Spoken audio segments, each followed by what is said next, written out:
My fellow Americans, it is my great honor and privilege to have been chosen by you to lead our beautiful country. Like I did throughout my campaign, I want to keep this speech concise, focused, and pragmatic. Mainly, I want to discuss the three major concerns of my presidential mandate: how I will get the economy to recover, my solution to solve the crisis in the Middle East, and last but not least, how I will decorate the White House.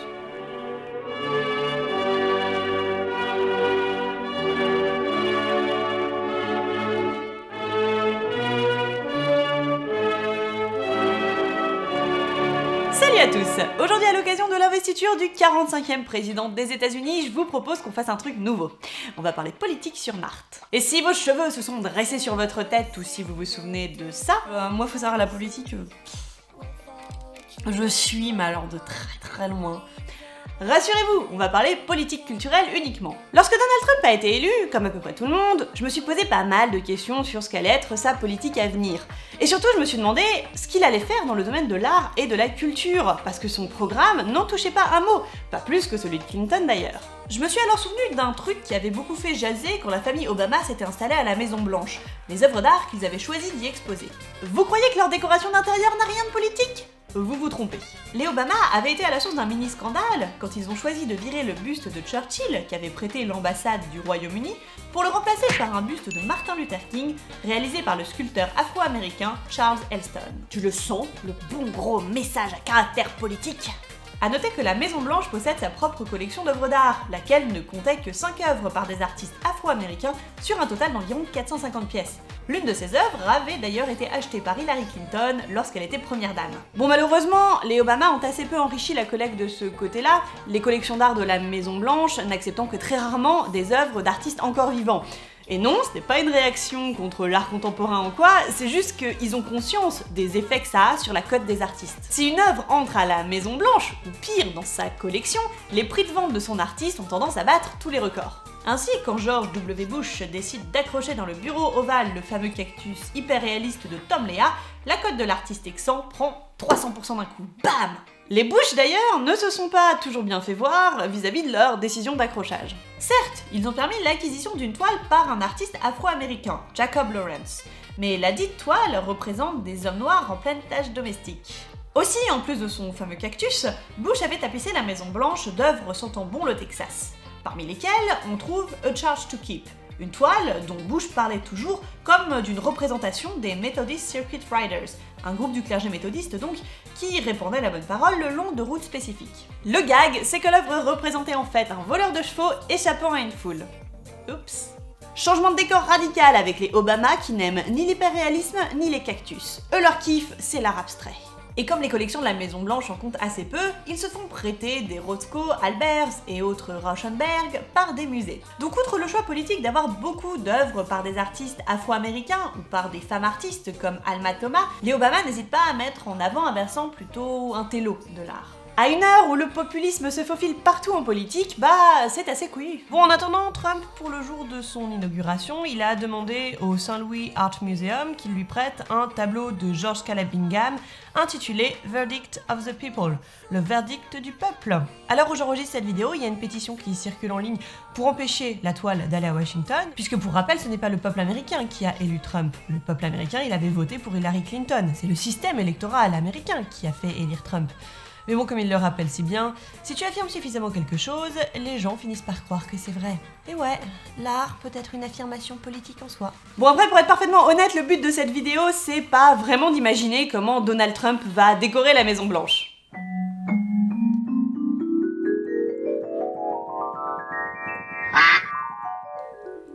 Non. À la place, je vous propose qu'on parle plutôt des différentes manières qu'ont les États-Unis et la France d'appréhender leur politique culturelle. Oh yeah!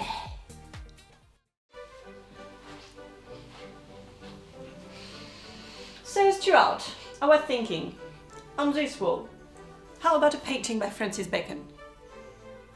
An excellent idea, Madam President. I thought so. I don't know. This room seems like the perfect place for a triptych by Francis Bacon. What do you think, Frank? Remarkable idea, Madam. George! George, where are you? Oh, here you are, John. I'm really torn about this one. I don't know, should I hang the portrait of Pope Innocent X or a self-portrait? By whom, may I ask? Well, by Francis Bacon, of course. It fits the atmosphere of this room so perfectly. I think I'll go with the self-portrait. An excellent idea, madam. Well, Benjamin, I believe we are done. I hope my artistic taste won't impact too much on the way people perceive my political decisions. Have I been too daring? Of course not, madam. Si on regarde les chiffres, chose qu'en bonne littéraire j'adore faire, on peut être un peu étonné. Le budget de la culture en France représente grosso merdo 1% du budget de l'État, tandis qu'aux États-Unis on plafonne autour des 0,13%.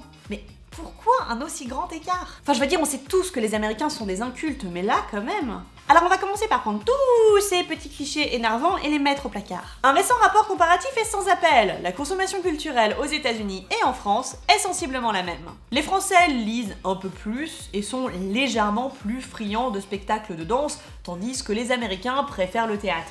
Mais à part ça, tout se ressemble, surtout le taux de fréquentation des musées. L'impact du niveau scolaire et du milieu social est aussi super similaire. Dans les deux pays, plus on a de sous et plus on est allé loin dans ses études, plus on a tendance à aller au musée. Et malheureusement, ces deux facteurs ont tendance à avoir de plus en plus d'impact. Donc non, les Américains ne sont pas désintéressés d'art et de culture, pas plus que les Français. En revanche, c'est vrai que outre-Atlantique, on a tendance à considérer que l'État fédéral n'a pas à se mêler des affaires culturelles qui appartiennent à la sphère privée. On préfère donc logiquement que les investissements privés soient encouragés. Si vous vous êtes déjà promené dans un musée américain, vous avez sans doute vu à l'entrée d'une salle que celle-ci porte un nom. Eh bien, c'est parce qu'il y a un gentil monsieur avec plein d'œuvres d'art et plein de sous qui en a fait don au musée. En échange, il peut faire gonfler son ego en ayant une salle à son nom et il bénéficie de superbes réductions fiscales. Ainsi, en 2011, les Américains contribuèrent à hauteur d'environ 13 milliards de dollars à la catégorie de donation Arts, Culture and the Humanities, ce qui représente à peu près 42 $ par habitant. Et si vous pensez que les grandes entreprises ou les groupes financiers sont les plus susceptibles de vouloir profiter de ces incitations fiscales, détrompez-vous, parce que les 3/4 de ces donations d'œuvres d'art proviennent de particuliers. Même si les plus aisés sont ceux qui y participent le plus, puisque ce sont les seuls à pouvoir s'acheter des œuvres d'art, et ce sont donc aussi les seuls à bénéficier des avantages correspondants.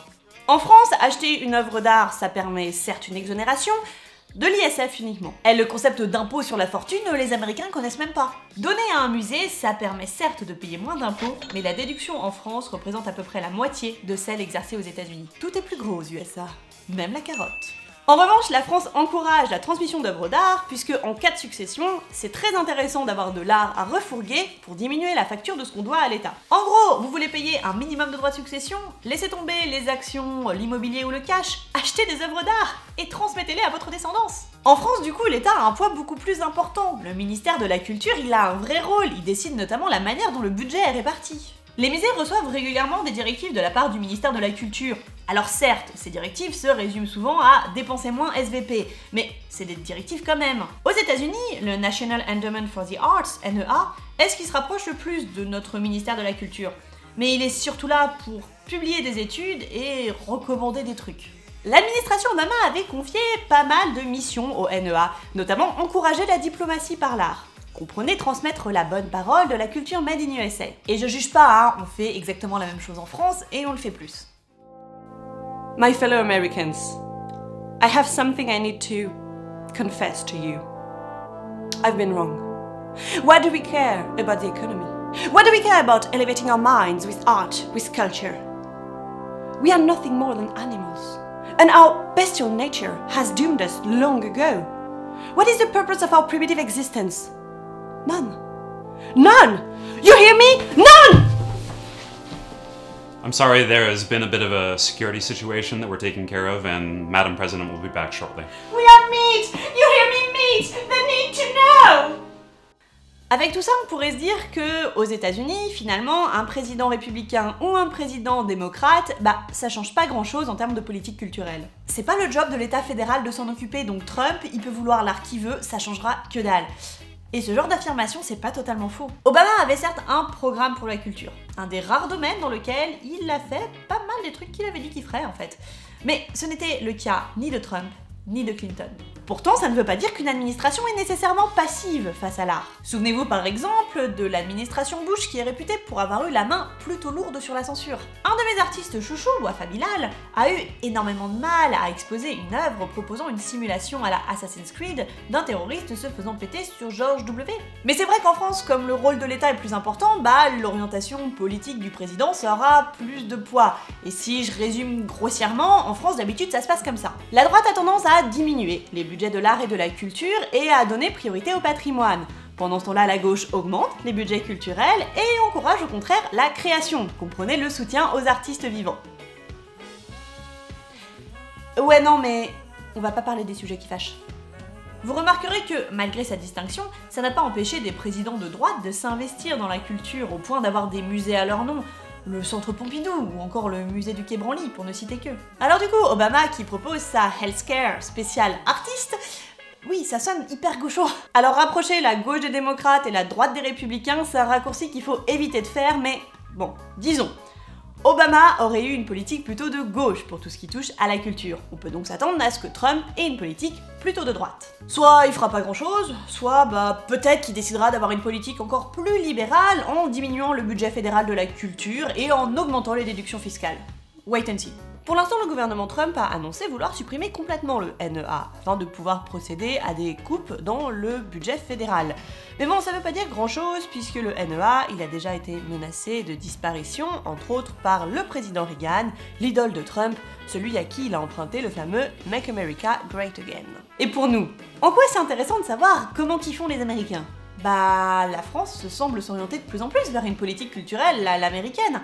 Le budget de la culture, par exemple, il y a 20 ans, c'était le double de ce que c'est aujourd'hui. Avec la réduction de celui-ci, on a vu pousser comme des champignons des institutions privées, Fondation Cartier, Fondation Louis Vuitton, etc., encouragées par des bénéfices pour leur portefeuille. Avec un gros avantage, c'est qu'avec un fonctionnement à l'américaine, l'orientation politique du président aurait beaucoup moins d'impact sur la politique culturelle. Mais l'inconvénient aux États-Unis, c'est que l'art et la culture publique ont tendance à suivre ce que fait le marché, parce que c'est avant tout une histoire d'investissement et d'investissement privé. Et un investissement, faut que ce soit rentable. Les investissements privés, en attendant, en France, ça manque cruellement, et ça rend difficile la survie d'institutions d'initiatives privées, comme la Maison Rouge à Paris, qui avait été fondée par Antoine de Galbert, et qui vient d'annoncer sa fermeture pour 2018. Et ça, c'est triste. En plus, c'était un de mes musées préférés. Personnellement, je ne suis pas là pour donner mon opinion, pour dire ce qui est à mes yeux préférable ou non. Mais c'est juste que je trouvais que quand on parle politique, on parle assez peu de politique culturelle. Peut-être parce qu'en France, ça ne représente qu'1% du budget de l'État, mais quand même, c'est important, ça a un impact. Même ce qu'un président de l'autre côté de l'Atlantique choisit d'accrocher à ses murs, ça veut dire quelque chose politiquement. Le meilleur exemple de ça, c'est le cas des communes FN en France, où la politique culturelle va plus loin qu'être patrimoniale. Elle est complètement identitaire, et aussi parfois désastreuse pour une partie de la création contemporaine. Un maire frontiste, Fabien Engelmann, a par exemple fait repeindre une fontaine créée par un artiste contemporain dans sa ville, sans l'autorisation de ce dernier. Face aux réactions outrées de la ministre de la Culture, il a répondu qu'il ne comprenait pas pourquoi on faisait un tel pataquès pour une œuvre dont on peine à appeler ça de l'art. How are you finding the new decor, madam? Oh, it's quite beautiful, Daniel. Thank you. By the way, how is the new bill doing? Which one? The puppy bill. 1 basket of puppies for each American household. Oh yes, quite well, madam. Wonderful, Daniel. Wonderful. Et voilà, c'en est fini pour ce très bref retour sur les différentes politiques culturelles aux États-Unis et en France. J'espère que ça vous a plu. Si c'est le cas, pensez à vous abonner, à liker, à partager, à laisser un commentaire, de l'amour, bref, à faire toutes ces choses qui font vivre la chaîne. Et si vous souhaitez me soutenir, je suis toujours sur Tipeee et je suis aussi sur les réseaux sociaux pour encore plus d'art.